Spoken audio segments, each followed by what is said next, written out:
அர்ஜுனா என்கிற அமைச்சர் மிக கீழ்த்தரமாகவும் கேவலமாகவும்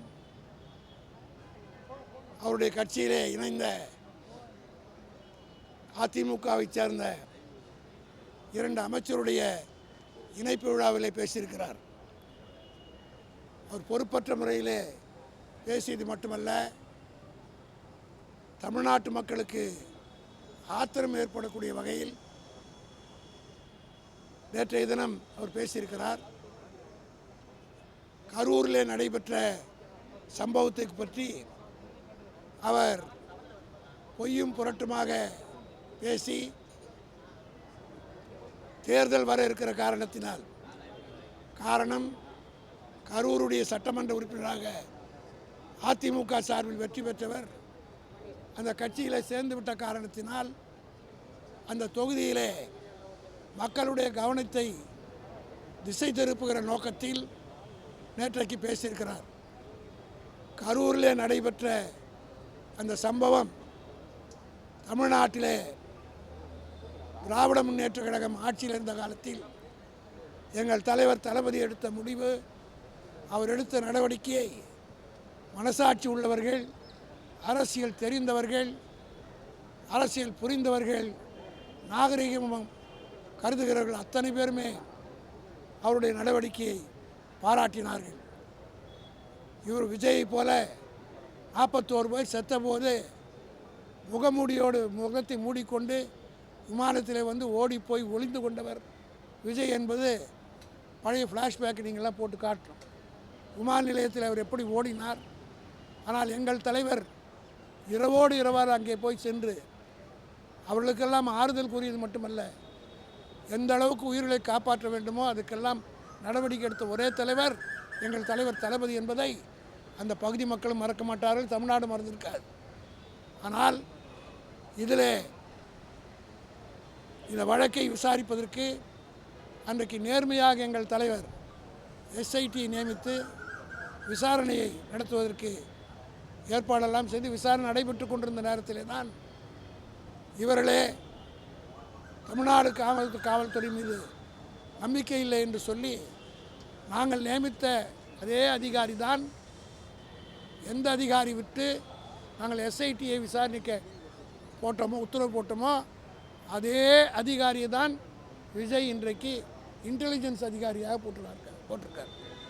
ஆக நடுநிலையோடு கடந்த காலத்தில் திமுக ஆட்சியில் நடந்து கொண்டார்கள் என்பதற்கு இதைவிட எடுத்துக்காட்டு வேறு ஒன்றும் தேவையில்லை. எந்த அதிகாரியை, இன்டெலிஜென்ஸ் என்பது காவல்துறையிலே மிக மிக முக்கியமான ஒரு இடம். அந்த அதிகாரியாக நாங்கள் இதை விசாரிப்பதற்கு எங்களுடைய ஆட்சி காலத்தில் யாரை நியமித்தாரோ அவரைத்தான் இன்றைக்கு விஜய் நியமித்திருக்கிறார். ஆக எல்லா வகையான விசாரணையும் ஒழுங்காக நடைபெற்றது. ஆனால் இவர்களே சிபிஐ விசாரணை வேண்டும் என்று கேட்டார்கள்.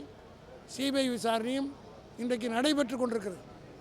இதில் முதல் குற்றியாக இன்றைக்கு நேற்றைக்கு பேசிய ஆதவ அர்ஜுனா, அதில் அக்யூஸ் நம்பர் 2 ஒரு அக்யூஸ்டாக இருக்கக்கூடிய ஆதவ அர்ஜுனா நேற்றைக்கு சட்டம் தெரியாமல், நீதிமன்ற நடவடிக்கைகள் புரிந்து கொள்ளாமல், சுப்ரீம் கோர்ட் என்ன சொன்னது, அந்த வழக்கை ஓய்வு பெற்ற ஒரு சுப்ரீம் கோர்ட் நீதிபதியுடைய தலைமையில் விசாரணை நடந்து கொண்டிருக்கிறது. சுப்ரீம் கோர்ட்டினுடைய ஓய்வு பெற்ற நீதிபதியை சுப்ரீம் கோர்ட் நியமித்து விசாரணைகள் முறையாக நடைபெற்று கொண்டிருக்கிறது. விஜயை 2 முறை போயிட்டு வந்தார். இவர்களெல்லாம் நேற்றுக்கு பேசிய ஆதவ அர்ஜுனா, A2 புஷி ஆனந்த், இவர் வந்து புஷி ஆனந்த் A2, முரளி ஒரு நிர்மல் குமார் A3, ஆதவ அர்ஜுனா பிறகு சேர்க்கப்பட்டார். ஜெகதீஷ் பழனிசாமி, அதாவது அவருடைய இன்றைக்கு இருக்கக்கூடிய விஜயனுடைய பொலிட்டிக்கல் அட்வைசராக அவர் வைத்திருக்க ஒரு ப்ரைவேட் செக்ரட்டரியாக வச்சுருக்கார். இவர்களெல்லாம் அக்யூஸ்டாக போடப்பட்டது. உச்சநீதிமன்றம் சுப்ரீம் கோர்ட் நியமித்து வழக்கு நடைபெற்று சிபிஐ விசாரிக்கிற போது வழக்கை பற்றி ஒரு அக்யூஸ்ட் அந்த விசாரணையை கெடுக்கிற வகையில் நேற்றைய தினம் பேசியிருக்கிறார். ஆகவே இது குறித்து சட்ட ரீதியான நடவடிக்கை எடுப்பதற்காக திராவிட முன்னேற்ற கழகத்தின் சார்பில் உச்சநீதிமன்றத்தில் திமுகவினுடைய அமைப்பு செயலாளர் என்கிற முறையில் நான் இம்ப்ளீட் பெட்டிஷன் இன்றைக்கு தாக்கல் செய்ய போகிறேன். அதே போல் ஆதவ் அர்ஜுனா மீது கண்டெம்ப்ட் ப்ரொசீடிங்ஸ் எடுப்பதற்கும் உச்சநீதிமன்றத்திலே மனு தாக்கல் செய்ய இருக்கிறோம். இப்படியே இந்த ஆதவ் அர்ஜுனாவுடைய ஆட்டத்துக்கு ஒரு எல்லையே இல்லாமல் போது அவர் யார் என்பது இந்த நாட்டுக்கு தெரிவித்துக் கொள்கிறேன். எவ்வளோ வேலைகள் இருக்குது. இதையெல்லாம் விட்டுட்டு அனிதா ராதாகிருஷ்ணன் எப்பவுமே இந்த மாதிரி அவதூறு வழக்குகளை கைது பண்ணுறதே கிடையாது. ஜெயலலிதா பீரியடில் என் மேலே 16 கேஸு, தலைவர் தளபதி மீது 40 கேஸு, எடப்பாடி பீரியட்லையும் கேஸ் போட்டாங்க. ஆனால் எந்த ஆட்சியிலும் அவதூறு வழக்குகளை கைது செய்வது வழக்கமே கிடையாது. ஆனால் இப்பொழுது அவதூறு வழக்கில் அனிதாவை ராதாகிருஷ்ணன் எப்போ கைது செய்தார்னா, அவர் ஒரு சட்டமன்ற உறுப்பினர். அவருடைய தொகுதியில் ஆய்வு செய்ய இப்போ இங்கே பார்த்தீங்கன்னா தாவேகானுடைய எம்எல்ஏ கூட அப்பாலாம் போய் ஆய்வு பண்ணுறாங்க, பிள்ளைங்கள்லாம் போய் ஆய்வு பண்ணுறாங்க. ஆனால் ஒரு தேர்ந்தெடுக்கப்பட்ட சட்டமன்ற உறுப்பினர் தகுந்த தொகுதியிலே ஆய்வுக்கு போகிற போது கைது செய்திருக்கிறார்கள் என்றால் இது சர்வாதிகாரத்தின் உச்சம். இதை நிச்சயமாக சட்ட ரீதியாக நாங்கள் சந்திப்போம். நீதிமன்றம் எங்களுக்கு எப்பொழுதும் கைவிடாது. நீதிமன்றத்தின் வாயிலாக பல தீர்ப்புகளை பெற்று திராவிட முன்னேற்றக் கழகம் சரித்திரம் படைத்திருக்கிறது. அதேபோல் இந்த அராஜகத்துக்கெல்லாம் மிக விரைவில் நாங்கள் முடிவுக்கு கொண்டு வருவோம். இந்த ஆட்சி எத்தனை நாளைக்கு என்பதை பொதுமக்கள் தான் முடிவு செய்ய வேண்டும். காரணம், எந்த விதமான ஆக்கப்பூர்வமான பணியும் நடக்கலை. டெய்லி கொலைகள் நடந்து கொண்டிருக்கிறது. பத்திரிகை எடுத்தால் நித்தம் கொலை. இப்போ கூட டிவி பார்த்துட்டு வரேன், பாலியல் பலாத்காரத்தில் 5 பேர் பண்ருட்டிக்கு அருகில் கைது செய்யப்பட்டார். ஒரு சின்ன பொண்ணை பாலியல் பண்ணாங்கன்னு டிவியில் பார்க்குறேன். ஆக பாலியல் பலாத்காரம் நடந்து கொண்டிருக்கிறது, கொலை நடந்து கொண்டிருக்கிறது, கஞ்சா விற்று கொண்டிருக்கிறார்கள், எல்லா விதமான தவறுகளும் நடந்து கொண்டிருக்கிறது. ஆனால் அதையெல்லாம் கவனிப்பதற்கு இன்றைக்கு இருக்கிற ஆட்சியாளருக்கு நேரமில்லை. திமுகவை பழிவாங்க நினைத்தால், திமுக என்பது வெட்ட துளுக்கிற மரம், அரைக்க மணக்கிற சந்தனம், தீட்ட ஒழிக்கிற வைரம் என்பதை இன்றைக்கு புதிதாக ஆட்சிக்கு வந்திருக்கிற புதிய பசங்க தெரிஞ்சுக்கணும். வடக்கு மூலமாக அது ரிட்டர்ன் பண்ணுறாங்க, இல்லை ஒரு மிரட்டல் போன்ற ஒரு போக்கு கையாளுறாங்க பார்க்குறாங்க. இதையெல்லாம் நாங்கள் பார்த்து சகிச்சு 76-77 வருஷம் பார்த்துட்டோங்க. இவெல்லாம் எங்களுக்கு ஒன்றுமே கிடையாது. இதெல்லாம் வந்து எங்களுக்கு ஒன்றும் கிடையாது, பார்த்துப்போம். திமுக தலைவரும் கட்சியை விட்டு விலகினாதான் திமுக நல்லதுன்னு அவர் யார் அவர் சொல்கிறதுக்கு? அவர் போல் பல கட்சிக்கு போயிட்டு வந்தவரில் எங்கள் தலைவர். அவர் வந்து தலைவர்களால் 2 கோடி தொண்டர்களால் தேர்ந்தெடுக்கப்பட்ட தலைவர், நாடு ஏற்றுக்கொண்ட தலைவர். ஆக நிர்மல்குமாரை போல் 10 கட்சிக்கு போயிட்டு வந்தவர் இல்லை.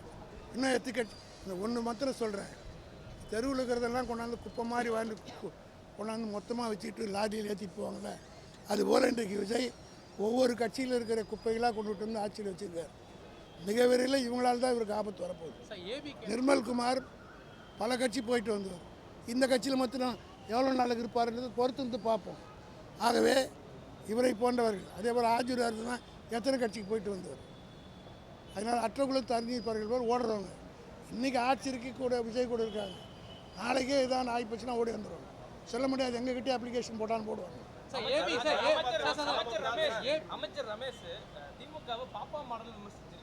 அவர் ரமேஷ் யாருன்னா, நீங்கள் எஸ்ஆர்எம்மில் போய் கேளுங்க. அவர் அங்கே வேலை செஞ்ச போது என்ன செஞ்சுட்டு வந்தார், நாங்கள் என்ன சொன்னார் அவர் எதுக்காக சொல்கிறார்?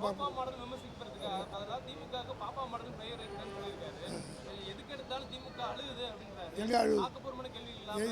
எதுக்கு நாங்கள் எங்களுக்கு பேரே பெரியார் வச்சது கண்ணீர் துளிகள். ஆக அதுக்கு பிறகு தான் நாங்கள் இவ்வளோ நாள் வளர்ந்து வந்திருக்கோம். கண்ணீர் துளிகள் தான் எங்களுக்கு யார் பெரியார்கிட்ட பேர். ஆக இந்த கண்ணீரால் அவர் சொன்னதுனால 77 வருஷம் இந்த கட்சி வளர்ந்துருக்குது. அதனால் இந்த பாப்பாங்களுக்கெல்லாம் நாங்கள் பதில் சொல்ல வேண்டியதில்லை.